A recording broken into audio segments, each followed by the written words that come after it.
Ada kabar baik apalagi kalau bukan akur sementara di antara Amerika Serikat dan Cina. Perundingan bilateral selama 2 hari di Jenewa, Swiss, Senin 12 Mei 2025 menghasilkan kesepakatan untuk saling mengurangi tarif impor selama 90 hari atau 3 bulan selanjutnya. Bagaimana pengaruh kesepakatan ini bagi banyak negara, termasuk Indonesia? Bea masuk impor atau BMI Amerika Serikat terhadap Cina turun dari 145% menjadi 30%. Adapun BMI Cina atas Amerika Serikat berkurang dari 125% menjadi 10%.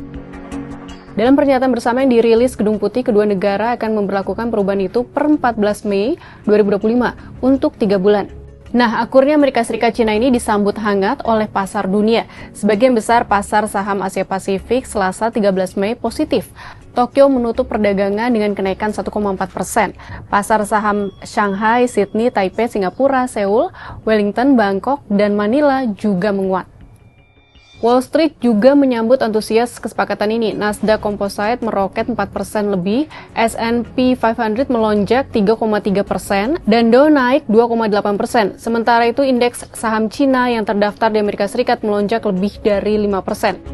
Di Eropa, FTSE 100 di Inggris naik 0,1%, sedangkan CAC di Prancis naik 0,2%. Akan tetapi Hang Seng Index di Hong Kong turun 1,4% dan Sensex di India jatuh ke 1,5%.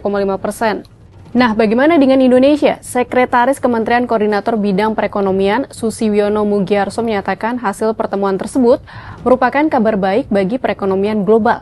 Menurut dia, kesepakatan ini menciptakan suasana yang lebih kondusif untuk menyelesaikan negosiasi tarif yang juga sedang dilakukan antara Indonesia dengan Amerika Serikat. Lebih lanjut, Ekonom Center of Reform on Economics Indonesia, Yusuf Rendy Manilet menyebut, bagi Indonesia dampak positif dari kesepakatan ini dapat dilihat pada dua sisi. Pada sisi sentimen pasar, ketika ketegangan dua negara mereda, investor global akan mencari pasar berkembang yang stabil. Indonesia bisa menjadi salah satu tujuan utama.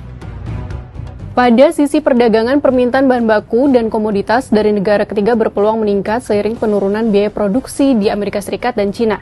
Namun ia mengingatkan peluang tersebut tidak serta-merta menjadi keuntungan. Pemerintah Indonesia sebagai regulator diharapkan dapat fleksibel dan cepat tanggap dalam menyusun strategi ekspor dan memperkuat daya saing industri. Dengan begitu Indonesia tidak hanya menjadi penonton di tengah relaksasi tarif Amerika Serikat Cina. Peringatan juga datang dari ekonom Universitas Andalas Padang Syarifuddin Karimi. Ia mengingatkan Indonesia mesti tetap waspada terhadap potensi trade diversion atau pembelokan arus perdagangan kembali ke Cina setelah normalisasi tarif. Dengan normalisasi hubungan dagang Amerika Serikat-Cina, beberapa peluang ekspor yang selama ini mengalir ke Indonesia akibat disrupsi tarif bisa kembali direbut oleh Cina.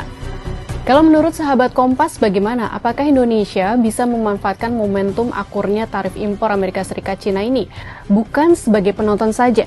Lalu bisakah berujung turunnya tarif resiprokal 32% yang sebelumnya direncanakan dikenakan ke Indonesia?